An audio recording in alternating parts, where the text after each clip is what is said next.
Agora, a Bíblia lida e explicada com Alain Amorim. Para quem quer ouvir a Palavra de Deus de forma simples e compreensível. Olá, meu querido ouvinte, minha querida ouvinte. Estamos de volta para mais uma vez ler e compreender um pouco da Palavra de Deus. Continuamos a nossa sequência do estudo do primeiro capítulo do Evangelho de Mateus, nesse nosso terceiro programa juntos. Eu quero hoje enfatizar a terceira parte daquela genealogia que estamos estudando. Hoje veremos os versículos 12 a 17. Então abra a sua Bíblia em Mateus capítulo 1 e vamos ler juntos o texto de Mateus 1 a partir do versículo 12. Diz assim o texto da Palavra de Deus: Depois do exílio na Babilônia, Jeconias gerou a Salatiel, e Salatiel a Zorobabel. Zorobabel gerou a Abiúde, Abiúde a Eliaquim. Eliaquim gerou a Sadoque, Sadoque a Aquim, Aquim a Eliúde, Eliúde gerou a Eleazar, Eleazar a Matã, Matã a Jacó. E Jacó gerou a José, marido de Maria, da qual nasceu Jesus, que se chama o Cristo. De sorte que todas as gerações, desde Abraão até Davi, são 14, desde Davi até o exílio na Babilônia, 14, e desde o exílio na Babilônia até Cristo, 14. É interessante, e nós vamos começar justamente pelo finalzinho, para retomar a nossa leitura e o nosso estudo aqui. No finalzinho do nosso texto, versículo 17, marca que Mateus registra as gerações 14, 14, 14. Ele segmenta 3 partes de 14, como nós já vimos. Hoje, justamente, nós estamos na terceira parte, segundo Barclay, que enxergou aquele mote espiritual. Aqui, Mateus registra que o homem recupera a sua grandeza. Mas o fato é que Mateus registrou 3 partes de 14 de uma maneira simétrica. É certo pensarmos que Mateus fez um ajuste do seu material, ele fez um relato não pleno, né? Ele não registrou todos os nomes, certamente, mas ele registrou aqueles nomes mais importantes. Essa era uma outra forma que era marcante naquela época. Isso não tira do caráter histórico e do caráter verídico deste relato. Apenas registra o modo como Mateus fez o registro dessa genealogia para marcar justamente 14, 14, 14 e separar esses três momentos da história de Israel e, como nós vimos, representam 3 momentos da história da própria humanidade. Aqui, o homem recupera a sua grandeza. Aqui nós vemos o relato de um momento em que Deus restaura a sorte de Israel, em que Deus realmente restaura a história da própria humanidade. Nós vemos no versículo 12 que Mateus retoma as gerações marcando a volta do exílio. Aqui começa a restauração do povo. Depois dos 70 anos que Israel passou na terra de Babilônia, Deus permitiu a sua restauração pela mão do imperador Ciro. O rei Ciro permitiu que o povo voltasse do exílio. E aqui nós vemos que o texto retoma as gerações. Jeconias gerou a Salatiel, Salatiel a Zorobabel.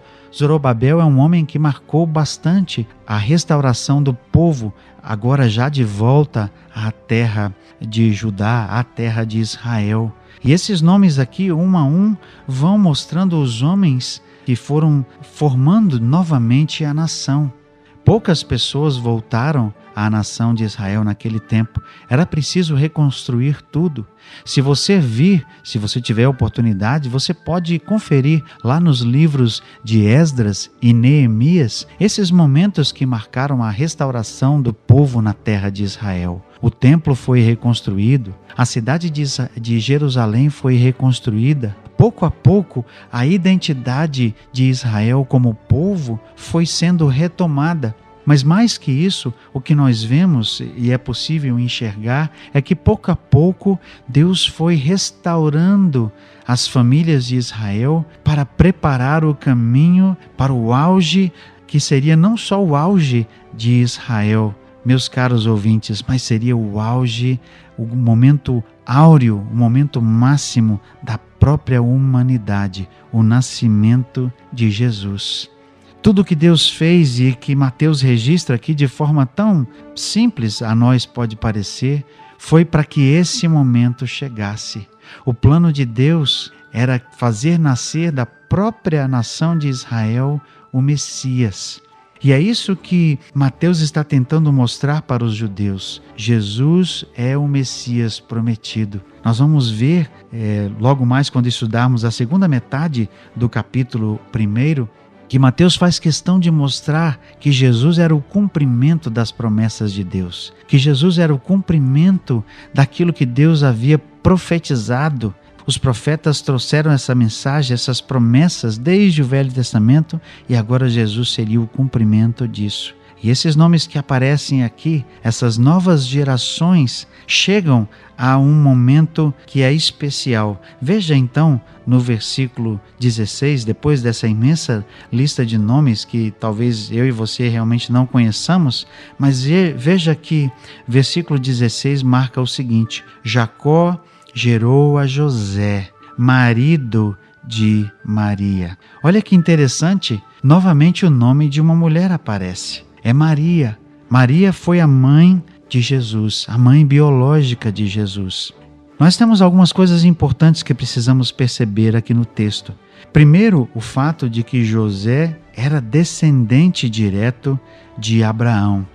O que Mateus registrou é justamente para frisar, para dar importância ao fato de que José era descendente direto de Davi, que era descendente direto de Abraão. Então, José, o pai de Jesus, foi descendente de Davi.